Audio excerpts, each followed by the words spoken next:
श्री शिवाय नमस्तुभ्यम। हर हर महादेव। इस चैनल पर हम आपको गुरुजी पंडित प्रदीप मिश्रा जी के द्वारा बताए गए उपाय आसान भाषा में समझाने का प्रयास करते हैं।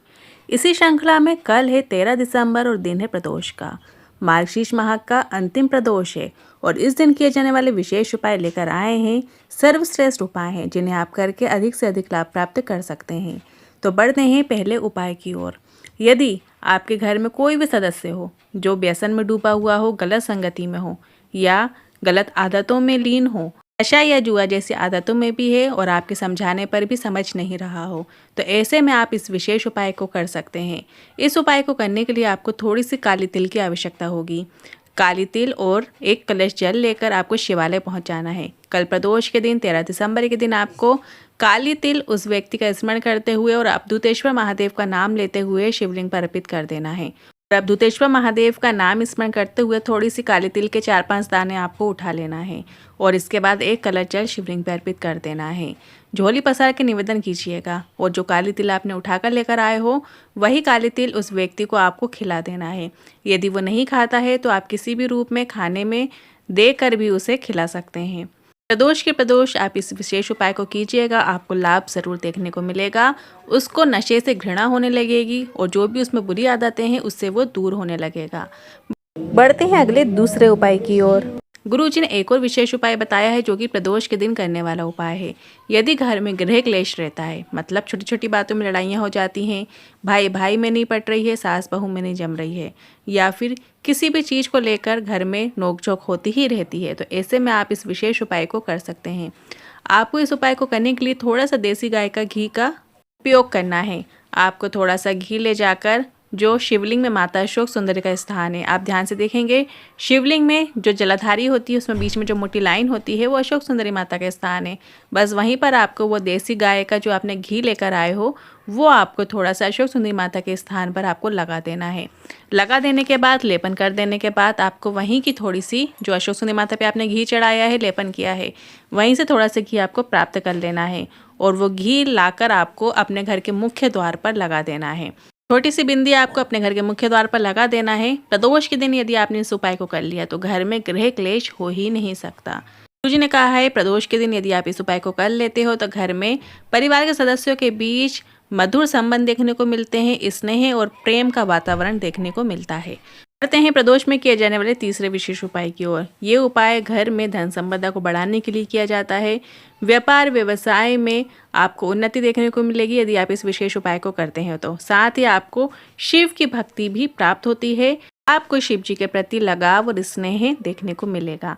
बस आपको 3 दीपक लेना है। 3 दीपक आपको 3 जगह पर प्रज्वलित करना है।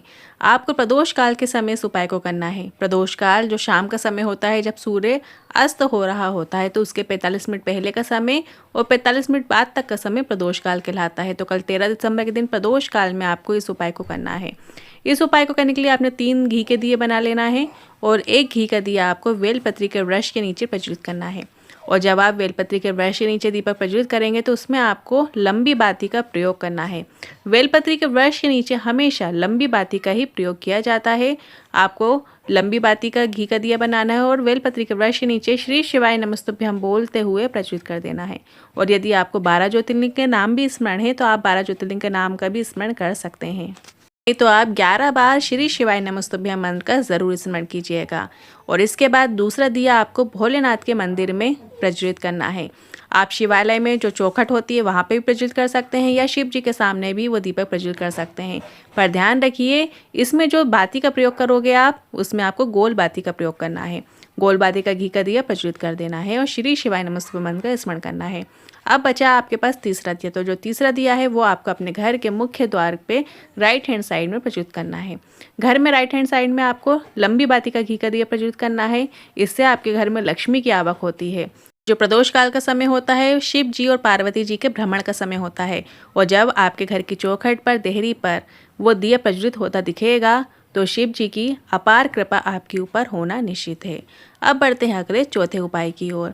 अगर सरकारी या प्राइवेट नौकरी नहीं लग रही है या फिर आपका व्यापार स्थिर नहीं है, उतार चढ़ाव आता ही रहता है, सही नहीं चल रहा है, तो आपको प्रदोष के दिन एक धतूरा लेना है और आपको शिवलिंग के ऊपर अर्पित कर देना है।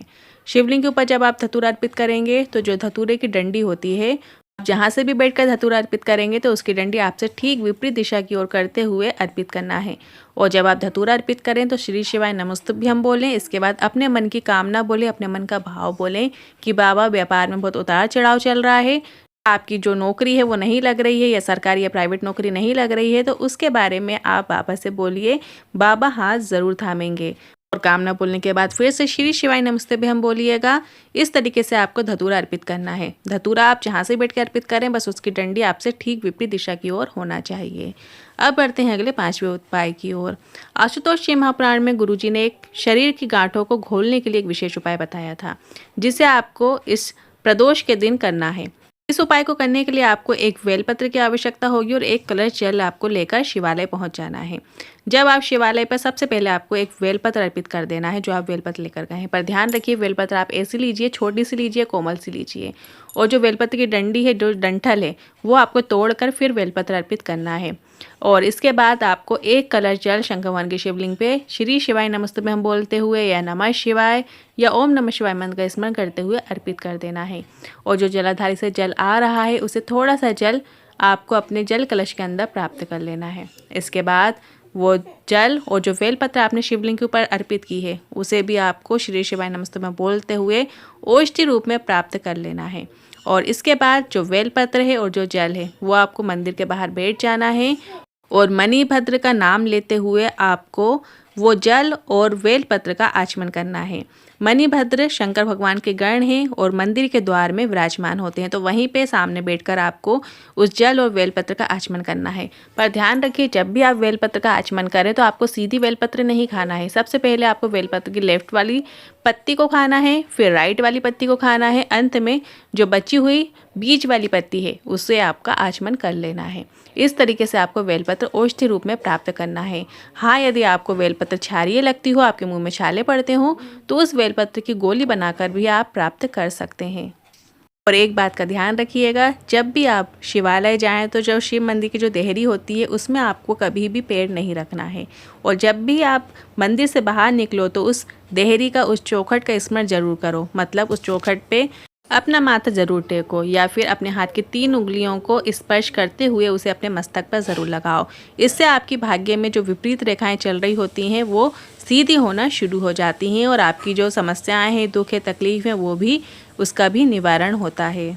आज के इन उपायों से जुड़े मन में कोई यदि सवाल आता है या क्वेश्चन आता है तो आप कमेंट के जरिए पूछ सकते हैं। साथ ही हमने एक व्हाट्सएप चैनल बनाया है जिसकी लिंक हमने कमेंट बॉक्स में पिन कर दी है। आप उस लिंक पर टच करके हमारे व्हाट्सएप चैनल को ज्वाइन कर सकते हैं, जिसमें रोजाना की विशेष तिथियों की जानकारी आपको प्राप्त होती है। साथ ही जो नई अपडेट होती है वो हम उस व्हाट्सएप चैनल पर शेयर करते रहते हैं, तो आप उस चैनल को ज़रूर ज्वाइन कीजिएगा। हर हर महादेव, श्री शिवाय नमस्तुभ्यम।